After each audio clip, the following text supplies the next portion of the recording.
El siguiente programa contiene escenas de violencia que pueden resultar perturbadoras para algunos televidentes. Se recomienda discreción por parte del espectador. Durante siglos, la tierra que hoy conocemos como Israel ha sido el hogar de palestinos y judíos. Pero durante más de 50 años, esta pequeña nación también ha originado guerras sangrientas, refugiados y terrorismo. Dos pueblos, ambos con un reclamo sobre este territorio y dispuestos a recurrir a la violencia cuando la diplomacia falla.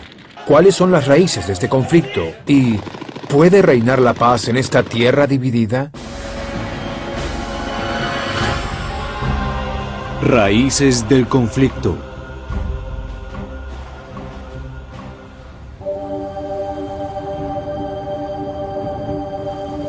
Israel, Palestina.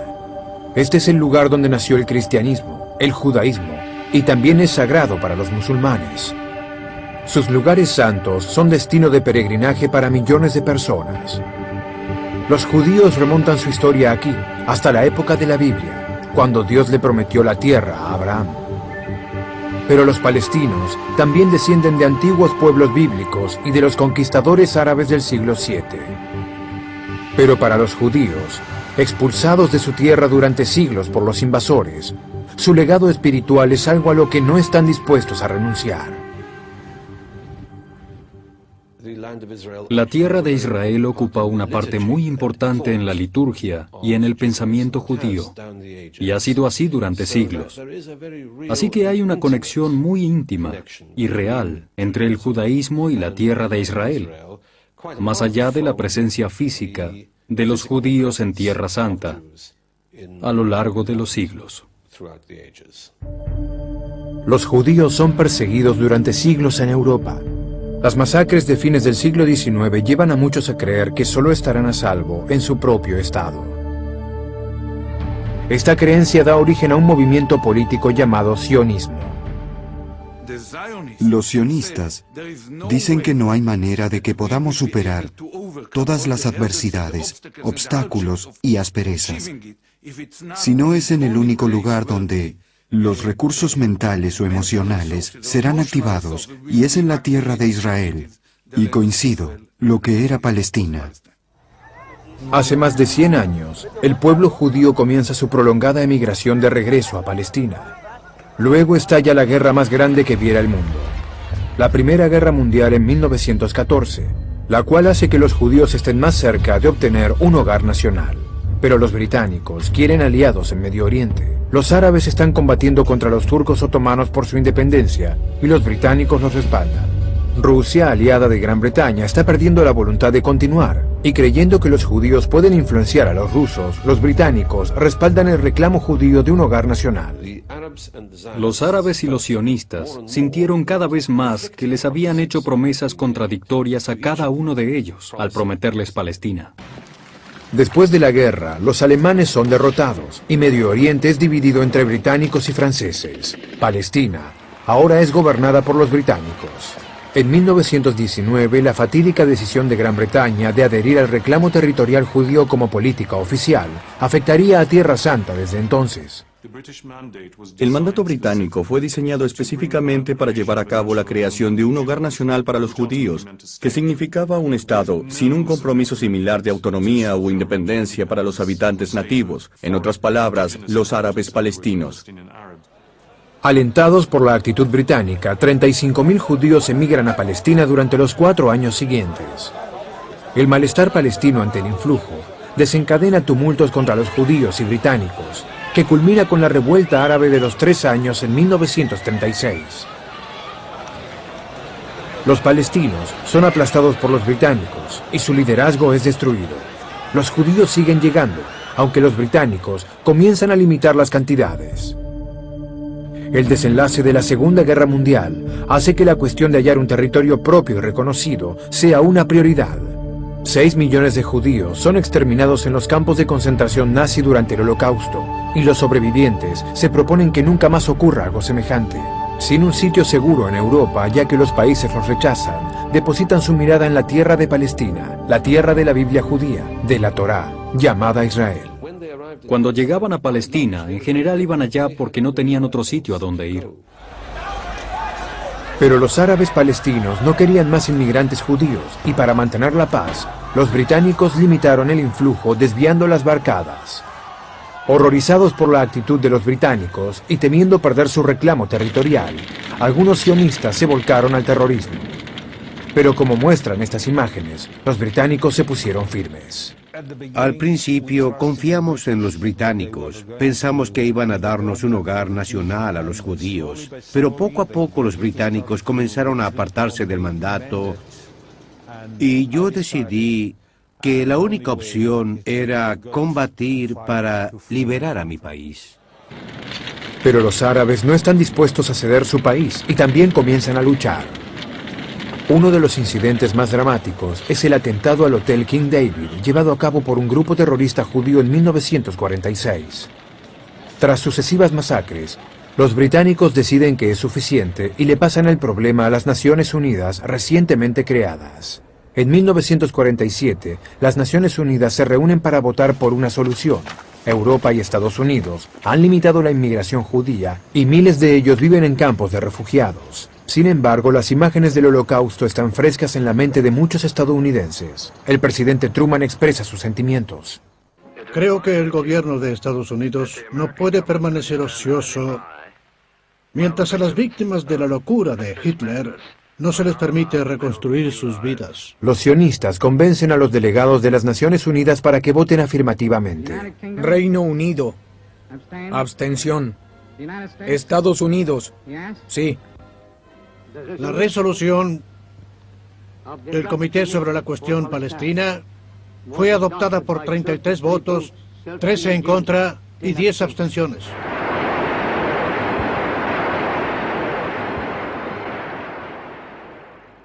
Las Naciones Unidas deciden que Palestina debe ser dividida en dos estados separados, uno árabe y otro judío. A los árabes palestinos les asignan regiones al noroeste, en el centro, una franja junto al mar y un territorio limítrofe con Egipto. A los sionistas les dejan el resto, mientras que Jerusalén será controlada por las Naciones Unidas. Pero los palestinos rechazan el plan. Nasser al-Din al-Nashashibi es miembro de una de las familias más influyentes de Palestina. Cuando oyeron que las Naciones Unidas votaban por la implementación de esa decisión o política, recuerdo que mi padre estaba cerca de mí en casa y estaba escuchando la radio. Era la votación para dividir Palestina y él me dijo, Mark, hijo mío, este es el comienzo de una gran tragedia en toda la región. Nunca volverá a reinar la paz. Los palestinos protestan por la división de su país, pero los judíos están decididos a establecer su propio estado allí. Los grupos terroristas judíos comienzan a echar a los árabes por la fuerza. Dar Yassin es una aldea palestina estratégicamente importante en la ruta a Jerusalén. Estas fotografías, nunca antes exhibidas en Occidente, muestran las consecuencias de un ataque sorpresivo de esos terroristas.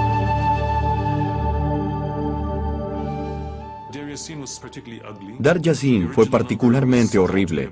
El número original de víctimas se calculó entre 240 o 250 civiles. Después de que la aldea se había rendido, la gente entraba en las viviendas una por una, con ametralladoras, arrojando granadas por las ventanas. Alineaban a las personas contra los muros, destripaban a las embarazadas, arrojaban a los sobrevivientes a los pozos y finalmente los exhibían desnudos en camiones por Jerusalén Occidental. Cuando la noticia de la masacre se propaga, los palestinos huyen aterrorizados. En busca de una tierra pacífica y libre de persecuciones, los sionistas desalojan a otros, creando una nueva nación de refugiados. Perdimos todo. Perdimos nuestros muebles. Mi tío tenía una biblioteca de 60.000 libros y fue saqueada e incendiada. Nuestras alfombras, todas nuestras joyas, nuestro dinero, todo lo que puedan imaginarse nos fue arrebatado. Realmente sufrimos financiera, física y emocionalmente. Los judíos habían ganado una gran batalla, pero una prolongada guerra acababa de comenzar.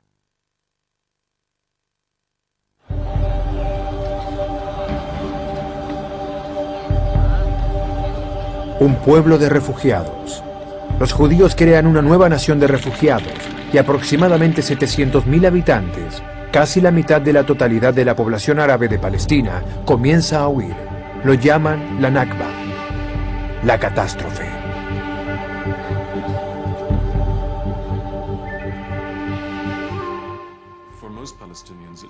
Para la mayoría de los palestinos implicaba dejar atrás viviendas, ganado, tierras, árboles, recuerdos, lugares religiosos, sepulcros de santos, también tumbas de familiares y mucho más. Los refugiados huyen a países árabes, a Cisjordania y la Franja de Gaza. 150.000 se quedan en Israel. Un día antes de que los británicos se marcharan, el 14 de mayo de 1948, David Ben-Gurión declara el nacimiento del Estado de Israel.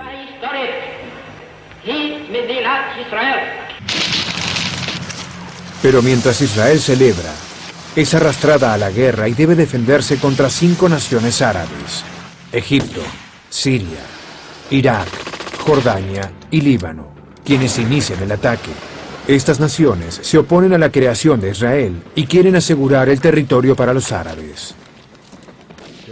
Creo que había una pequeña incertidumbre en la mente de todos los israelíes, y era que si perdía la guerra Israel, significaría la aniquilación física de la comunidad judía que vivía allí. Para sorpresa del mundo, Israel gana su guerra de la independencia y como vencedora reclama una parte del territorio asignado a Palestina. Pero la vecina Jordania toma Cisjordania y más territorio se pierde en manos de Egipto, que reclama la Franja de Gaza. Jerusalén queda dividida en 2. Israel controla la parte occidental de la ciudad y Jordania la oriental. Con la creación de Israel, la prioridad es dar a los judíos desposeídos un hogar. 900.000 judíos llegan de los países árabes. Miles más llegan de diferentes rincones del mundo. Sentimos que somos la avant-garde de uno de los movimientos más grandes que esperan para cumplir el destino del pueblo judío y restablecer la soberanía judía en el lugar donde nacimos originalmente, hace 3.500 años. Con la necesidad de crear bienestar y empleo, Israel comienza a modernizarse. Durante años, desarrollan tanto la industria como la agricultura. Mientras algunos palestinos expulsados llevan vidas prósperas en otros países, otros viven en la pobreza en los campos de refugiados a lo largo de las fronteras de Israel con Jordania, Siria y Líbano, con la esperanza de regresar a su tierra natal. Las condiciones son duras. Hay familias que pasaron los primeros 9 años después de 1948 viviendo en una sola tienda. Estoy pensando en una familia con madre, padre, 8 niños y una abuela. 9 años y finalmente les permitieron reemplazar la tienda por una cabaña de hojalata hecha con latas aplastadas y clavadas. Eso continuó hasta que levantaron bloques de material con un techo de hierro acanalado. Era una sola habitación con un diminuto cubículo como cocina. El mundo árabe permanece en estado de guerra contra Israel, que tiene pocos aliados. Decidida a defender su territorio, millones de dólares se invierten en construir una fuerza de élite. Todo israelí debe servir en el ejército durante un mes al año. Francia y Gran Bretaña proveen armas a Israel. Checoslovaquia arma a Egipto, lo cual preocupa a Israel. En 1956, estalla una crisis en el Canal de Suez, un pasaje vital para los barcos que navegan hacia Europa. Gran Bretaña y Francia son principales accionistas, y cuando Egipto nacionaliza el canal, prometen brindar más ayuda a Israel si éste los respalda, de modo que Israel entra en guerra contra Egipto. Se acuerda un cese del fuego, pero no habrá paz duradera entre árabes y judíos mientras los palestinos no tengan un Estado. Desde 1948 en adelante, el movimiento nacionalista árabe vio a Palestina como la principal causa por la que debían combatir para reivindicar todos sus reclamos. Durante los siguientes 20 años, los países árabes se opusieron al Estado de Israel. Luego vino la Guerra de los 6 días. Una vez más, la pequeña nación estaba luchando desesperadamente por sobrevivir. La Guerra de los 6 días fue un momento decisivo en la historia de Israel.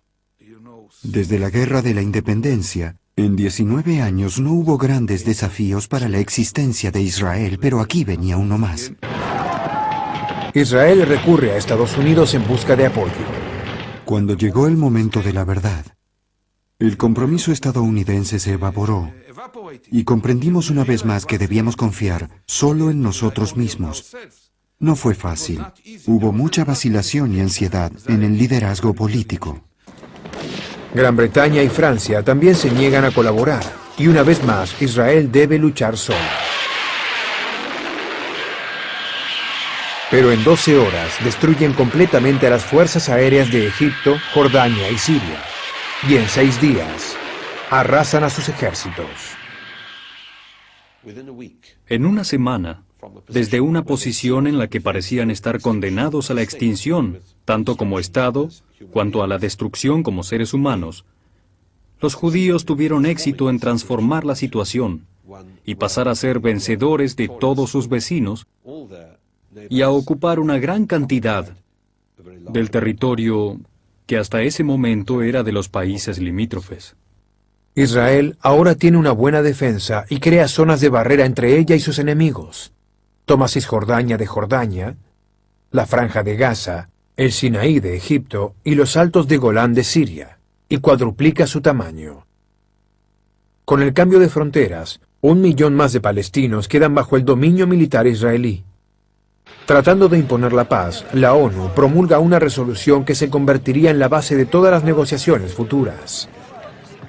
La resolución 242 establece que la tierra ahora ocupada por Israel será intercambiada por la paz si los árabes reconocen la existencia del Estado de Israel. Pero Israel no se retira, y la mayoría de las naciones árabes se niegan a reconocer el Estado judío. La masiva y humillante derrota árabe en 1967 impactó a los palestinos. Destruyó la seguridad de su mundo, que consistía en la esperanza de que los gobernantes y líderes árabes, personas carismáticas como Abdul Nasser de Egipto, los conducirían a la victoria como Saladino para volver a Jerusalén. Así que ellos se miraron a sí mismos por primera vez, y esto cambió la imagen que tenían de ser víctimas y refugiados, esperando la ayuda de la comunidad internacional. Pasaron a ser gente armada que luchaba para defenderse y se levantaba para hacer oír su voz. 20 años después del nacimiento de Israel, un nuevo líder árabe está ansioso por continuar la lucha. Yasser Arafat se convierte en director de la Organización para la Liberación Palestina. Su meta declarada es liberar a Palestina por fuerza. Él estaba aprendiendo gradualmente cómo comportarse como líder militar. Lo más importante era que estaba aprendiendo a ser un líder político para el pueblo palestino. Desde sus bases en los estados árabes vecinos, los palestinos planean una campaña de terror contra Israel. No tienen aviones de combate ni tanques, pero cuentan con minas terrestres y armas de fuego. Llevan a cabo numerosos ataques a lo largo de la frontera. Una de las cosas que realmente impulsó el militarismo palestino a fines de los 60 y principios de los 70 fue el sentido de lamento. Más importante aún que la liberación física de un trozo de territorio ocupado por Israel era impactar al mundo para ver a los palestinos en verdad reconociendo su existencia y tomando conciencia de que fueron objeto de una injusticia. Radicales de la OLP atraen la atención publicitaria con el terrorismo internacional.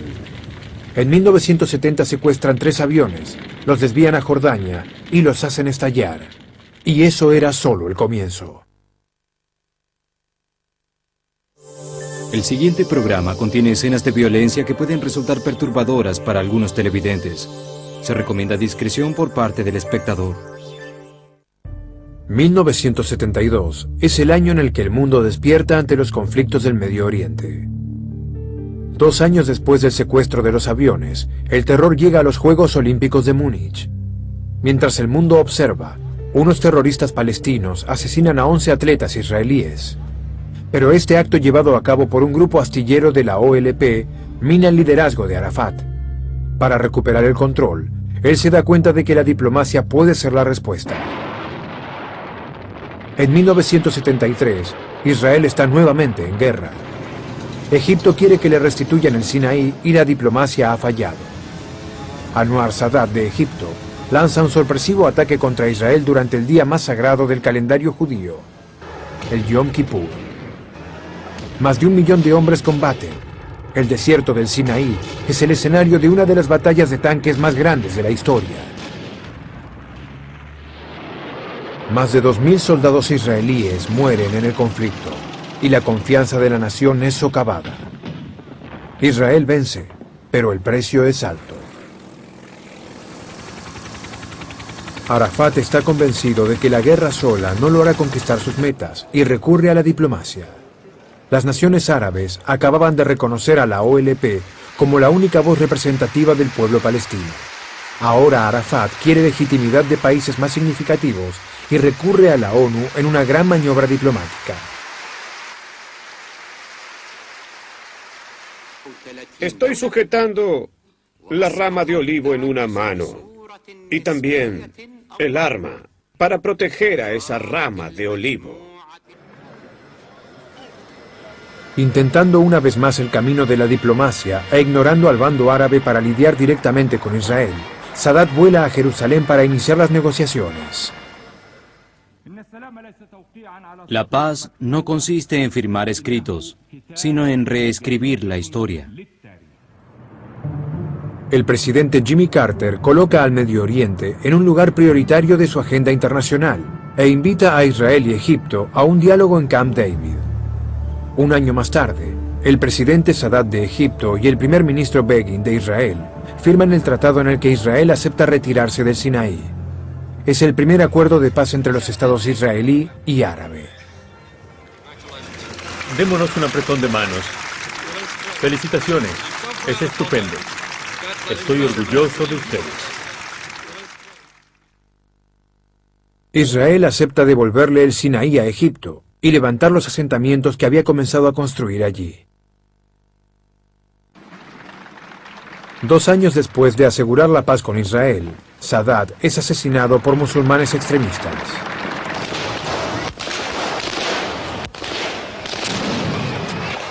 Su búsqueda de paz lo lleva a la muerte. Y no habría trato para los refugiados palestinos. Los movimientos diplomáticos de Arafat son lentos. La OLP ahora tiene una base poderosa en el Líbano.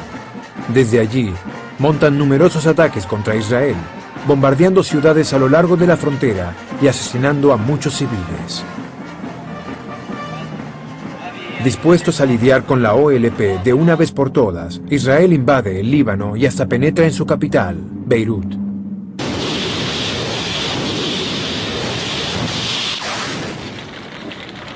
Actuando como agente de paz, Estados Unidos negocia un salvoconducto a través de Beirut para los combatientes de la OLP para que se exilien en Túnez. A pesar de que hay una guerra civil en Líbano, Estados Unidos le promete a la OLP que las mujeres y niños que quedan en los campos de refugiados de Sabra y Shatilla estarán a salvo. Esos nombres están grabados en la memoria del pueblo palestino. El ejército israelí introdujo a la milicia cristiana en los campos donde vivían los palestinos. Los sobrevivientes de los campos fueron aniquilados por la milicia cristiana libanesa de derecha, que se había aliado con Israel en 1976 y estaban armados y entrenados por Israel. Para los palestinos es una tragedia, pero exiliado en Túnez, Arafat carece de poder para ayudar. Desde la Guerra de los 6 días de 1967, 1.700.000 palestinos de Cisjordania y Gaza viven bajo el dominio militar israelí. El movimiento de gente, bienes y vehículos dentro y fuera de los territorios ocupados era completamente controlado por el gobierno militar israelí. Había que hacer fila para obtener permisos para hacer cualquier cosa. Hasta para reparar una bomba de agua, los granjeros debían recibir la aprobación del oficial militar. Había mucho control sobre cada aspecto de la vida palestina. Después de 1967, Israel construye asentamientos judíos en Cisjordania y Gaza, quebrantando la ley internacional que determina que un ejército ocupante no puede alterar el terreno que controla. Tenemos derecho sobre este territorio, el derecho histórico, tradicional y religioso, y no hay forma de que los judíos no puedan construir sus casas en ese lugar histórico. Incluso más, tenemos varios sitios a lo largo de Cisjordania que poseen importancia estratégica y debemos estar presentes allí para ser capaces de proteger nuestras ciudades, Tel Aviv, Farsaba, Haifa, Natania y otras ciudades israelíes. Aún no reconocidos como entidad independiente, los palestinos no tienen voto ni voz política real, ni tampoco los medios para quejarse acerca de los asentamientos, sus habitantes o de su supresión. La tensión crece. Luego 4 palestinos mueren cuando su automóvil colisiona contra una patrulla israelí. Enardecidos por décadas de dominio militar, los habitantes de Gaza salen a las calles. Lo que comienza como un incidente menor se convierte en una rebelión a gran escala. Es la Intifada, que significa levantamiento en árabe. Sabíamos que vendría. Podíamos percibir el sentimiento de profundo dolor y victimización. Sabíamos que los palestinos nunca habían sido domados, nunca serían doblegados. Había un sentido de entusiasmo y de seguridad de que ahora el pueblo palestino espontáneamente, como una expresión de la voluntad colectiva, iba a deshacerse de esa tremenda carga histórica y de la tortura bajo la cual vivía, y era una súplica, un ruego por la liberación y por la libertad.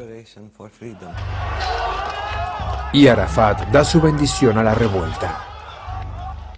Es una resistencia y una revolución de todos nuestros niños, de nuestras mujeres, de todo nuestro pueblo y de nuestros hombres.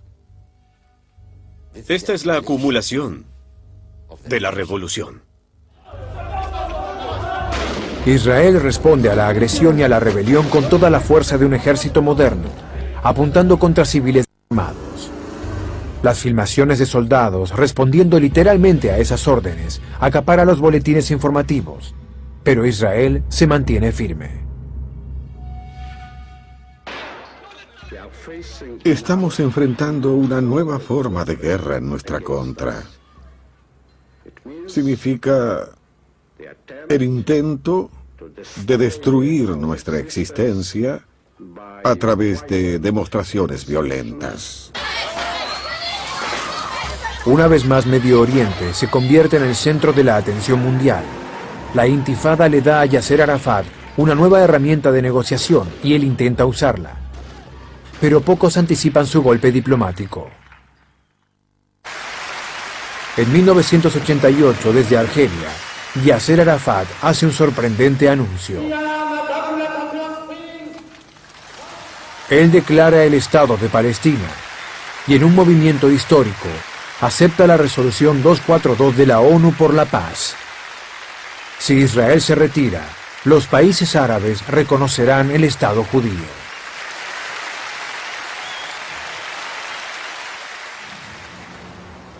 La cuestión queda abierta al diálogo, y Arafat es invitado nuevamente por la ONU en diciembre de 1988.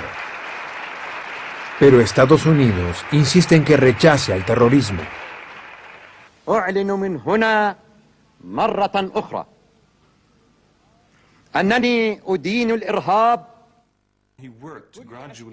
Él trabajaba gradualmente, por momentos implícitamente, para cambiar la opinión de la OLP, para aceptar el principio de negociación con Israel y un compromiso de solución con Israel. Esto era muy difícil porque tenía un ala de izquierda muy fuerte, que era mucho más militar y que además exigía una liberación total de Palestina. Pero los oponentes de Arafat no están solo en la OLP. Él siempre ha sido desafiado por facciones más radicales. un nuevo grupo militante llamado Hamas está por convertirse en un serio oponente. La única opción para el pueblo palestino era la modalidad islámica como solución a todos los problemas de la vida y también como medio ideal de lucha contra la ocupación israelí. Hamas forma parte de un movimiento religioso que ve a Islam como la solución a todos los problemas políticos. Cuando la gente atraviesa cambios importantes, se vuelcan a la religión como medio para hallar seguridad o movilizar la política, desde los derechos cristianos en Estados Unidos hasta el nacionalismo hindú en India. Esto es muy familiar. El nacionalismo judío es lo que impulsa los asentamientos de Cisjordania y está ligado a la noción de los derechos bíblicos, mientras que el surgimiento del Islam en la política palestina llegó décadas más tarde.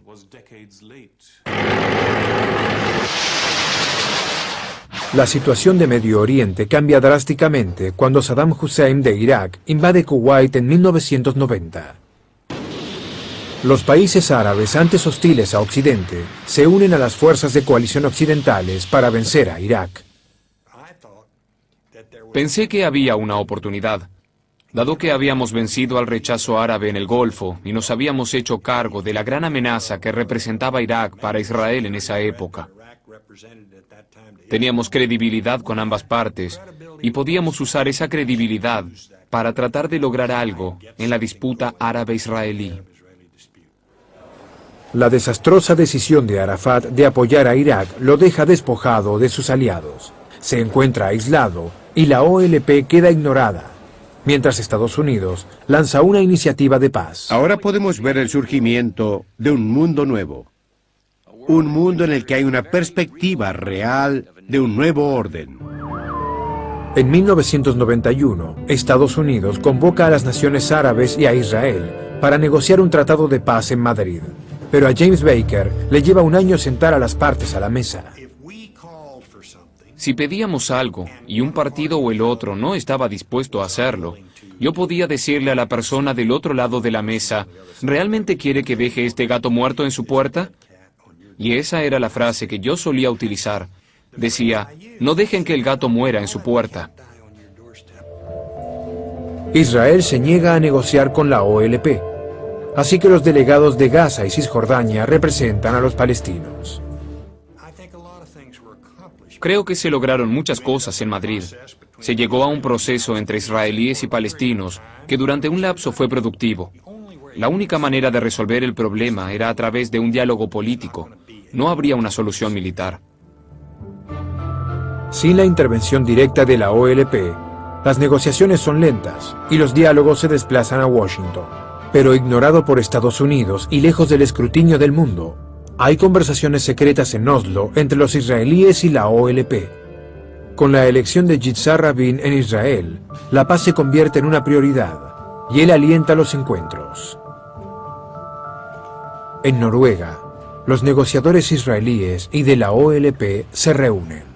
Hay cierta química entre nosotros, hay una cierta visión de la vida, cierta armonía y cierta confianza, y sé que nuestros principales líderes lo usan muchas veces.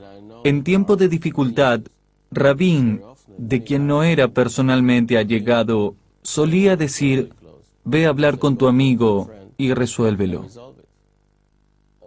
Todas las reuniones con los representantes israelíes eran como cualquier negociación acerca de un conflicto dificultoso, pero creo que la intención era, en todas las reuniones, llegar a un acuerdo acerca de los hechos en discusión.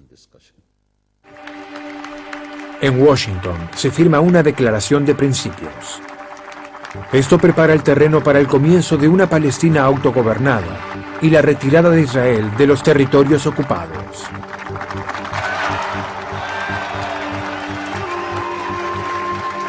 Israel acepta retirarse de las regiones de Cisjordania y Gaza para dar gradualmente control a la autoridad palestina recientemente creada. Primero, se retirarían de Gaza y Jericó, y luego de 7 ciudades principales de Cisjordania. El resto de Cisjordania queda dividida en zonas aisladas, bajo diferentes grados de control israelí. Los asuntos delicados como Jerusalén, las fronteras, los pobladores y los refugiados quedan postergados para discusiones futuras. Hebrón se halla en Cisjordania, Palestina, pero es una de las primeras zonas ocupadas por los judíos después de la Guerra de los 6 días. Es una ciudad de importancia religiosa tanto para los musulmanes como para los judíos, pues se dice que es el sitio donde está enterrado Abraham, quien no solo es el patriarca del pueblo judío, sino también un profeta islámico. En 1994, un habitante judío, Baruch Goldstein, dispara a 29 musulmanes mientras oran. Luego, un palestino toma represalias en una nueva dirección aterradora. Convirtiéndose en una bomba suicida, asesina a 11 israelíes. Pero aún les espera más horror.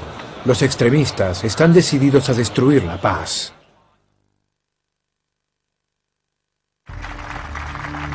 Solo 2 años después de iniciado, el proceso de paz es interrumpido en pleno desarrollo. Si me preguntan cuál fue el incidente violento que desbarató Oslo más que ningún otro, yo diría que fue un solo disparo. Fue la bala disparada en noviembre de 1995 y que dio muerte al primer ministro israelí Yitzhak Rabin, porque esa bala, disparada por un extremista judío, un israelí del ala derecha, destruyó al hombre que más que ningún otro les daba a los israelíes la confianza en el proceso de paz. Al igual que a Anwar Sadat, la búsqueda de paz de Yitzhak Rabin le costó su vida.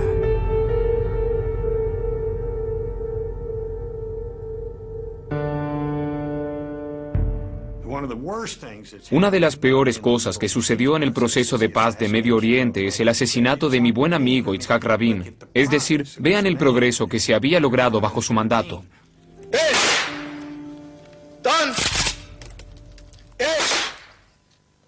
Durante varios meses, su sucesor, Shimon Peres, lucha para completar el legado de Rabin y mantener vivo el espíritu del Acuerdo de Oslo. El socio de Rabin para la paz, Yasser Arafat, regresa del exilio a Gaza.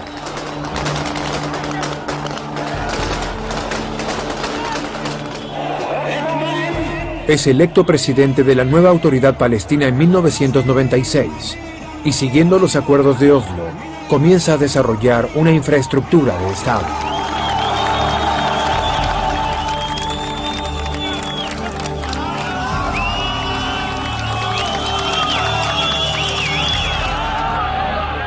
Se inicia el retiro de las tropas israelíes, pero Israel aún mantiene control general sobre los territorios ocupados. Israel siguió controlando la entrada y salida de todos los bienes, en otras palabras, el acceso al mundo exterior, todo el comercio. También controlaba todo el trabajo de la tierra fuera de las fronteras municipales de las ciudades y poblados palestinos. Seguía controlando el uso de agua y la distribución, según la cual un judío tenía un promedio de 4 veces más que un palestino. Los palestinos esperaban ser totalmente independientes en 5 años. Pero los extremistas no están dispuestos a que continúe el proceso de paz y se lleva a cabo una campaña para desestabilizar al país. Israel sufre una ola de ataques contra civiles. Donde quiera que estén, los israelíes ya no se sienten seguros. Los israelíes ya habían tenido suficiente y en pocos meses eligen a un hombre de derecha, Benjamin Netanyahu, quien les promete la paz con seguridad. Lo que haré como primer ministro es algo responsable, con el respaldo de la ley, para detener y anular los peligros que emanan de este acuerdo con la OLP. Netanyahu se opone al acuerdo de Oslo y demora su implementación. En un retroceso de lo acordado, comienzan a aparecer edificios en las tierras ocupadas. El número de pobladores se duplica a 200.000 en 10 años. Se detiene la retirada de las tropas. La vida se hace aún más difícil para muchos palestinos. El pueblo palestino estaba económica y psicológicamente devastado.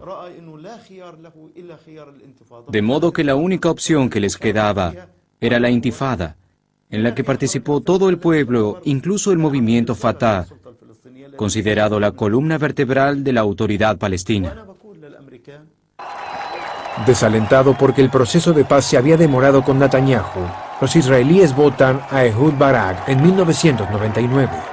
Su misión es clara: hacer que el acuerdo de Oslo vuelva a ponerse en marcha y traer paz duradera a su pueblo. En los últimos días de su presidencia, Bill Clinton busca un gran final. Tiene la esperanza de llevar la paz al Medio Oriente e invita a los israelíes y palestinos a un segundo Camp David en julio del 2000. Barak también está interesado en tener éxito, pero los palestinos se sienten presionados y la falta de cumplimiento de los compromisos de Oslo implica que la confianza entre ambas partes se ha perdido. Lo que digo es que Arafat no reconoce el derecho moral o legal de Israel para existir como Estado judío junto al Estado palestino. Cuando hablamos de dos estados para dos naciones, damos por sentado que Palestina se convertirá en la implementación, en el reflejo de la identidad palestina y de su destino. El primer ministro Barak cree que ofrece un acuerdo sin precedentes. El trato implica la retirada de más del 90% de los territorios ocupados por los israelíes. Pero los palestinos quieren discutir aún más. Nunca sentí que hubiera un israelí sincero como contrapunto. Nosotros, los palestinos, habíamos aceptado tener un compromiso histórico al dividir a la Palestina histórica en dos partes y que estableciéramos nuestro propio Estado en solo el 22% del territorio histórico de Palestina. A pesar de eso, los israelíes no quisieron darnos la oportunidad de expresar nuestro derecho a la autodeterminación. Las conversaciones de paz fracasan una vez más, aumentando la tensión en la región. El político del ala derecha, Ariel Sharon, elige ese momento para visitar el lugar más sagrado para los musulmanes en Jerusalén. Con el permiso del primer ministro, llega con una guardia armada y entra en el santuario musulmán conocido como Haram al-Sharif, o Templo del Monte, para los judíos.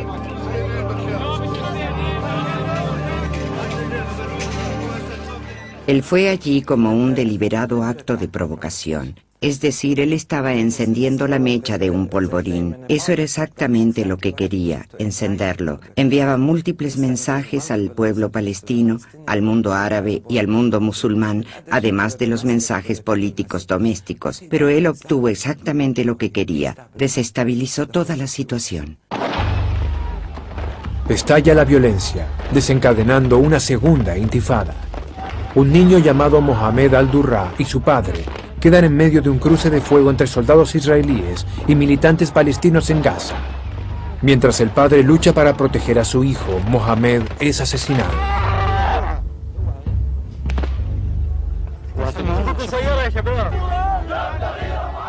Su muerte lo convierte en un mártir y en un símbolo de la opresión palestina, y solo contribuye a acrecentar más el odio.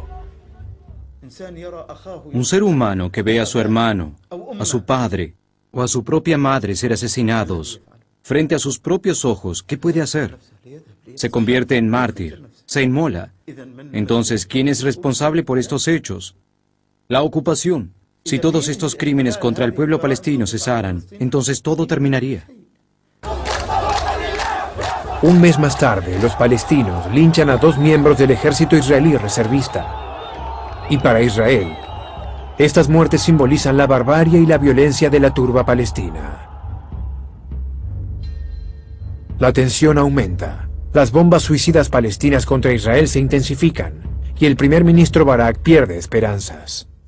Desde Camp David, cuando los palestinos dicen que es acerca de la ocupación, yo digo que no. Es acerca del terror y más terror, y una nueva idea de Arafat, de ordenar bombardeos suicidas como nueva herramienta diplomática legítima. El público israelí quiere una mano firme para tratar con dureza a los palestinos. Eligen al líder Likud, Ariel Sharon, con la esperanza de que este hombre pueda darles la seguridad y detenga las bombas suicidas. Cuando Israel y los Estados Unidos hablan acerca del control de Arafat sobre los bombarderos suicidas, consideramos esto solo como un pretexto que utilizan para justificar más ataques contra la autoridad palestina y el pueblo palestino. Para detener el terror, Sharon lanza la Operación Escudo Defensivo en marzo de 2002, invadiendo ciudades bajo el gobierno palestino. Yasser Arafat es mantenido como rehén en su cuartel general, que es bombardeado.